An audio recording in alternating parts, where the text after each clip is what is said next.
ज्या गोष्टी 2-3 दिवसानंतर फेकून द्याव्या लागतील, पण बुके न घेऊन येता एखाद्या स्पर्धा परीक्षा उपयोगी ठरणाऱ्या विद्यार्थ्यासाठी एखादं पुस्तक घेऊन या, जेणेकरून तुम्ही दिलेल्या शुभेच्छा ह्या कायम गावामध्ये समजा एखादं वाचनालय तयार झालं तर त्यामध्ये पुस्तकं ठेवून माझ्यासारख्या बाकी ग्रामीण भागातील विद्यार्थ्यांना त्या पुस्तकांचा उपयोग होईल असं मला मी आवाहन करतो सर्वांनी की भेटायला येताना एखादं पुस्तक घेऊन जर जमत असेल तर यावं, ही माझी कळकळीची विनंती आहे. धन्यवाद. बिरदेव डोणेंना फोन आला होता, मला भेट देताना बुके देऊ नका, हार देऊ नका, तर मला पुस्तक भेट द्या म्हणून सांगितलं. तर ह्यासाठी मी यांना माझं एक लिहिलेलं मी का नाही पुस्तक मी यांना भेट देत आहे आणि नक्कीच याचा फायदा जनतेला होईल एवढंच मी सांगतो.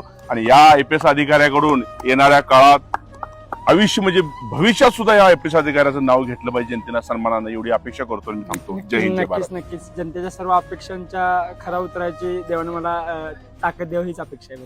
थँक्यू. जय हिंद. जय जय.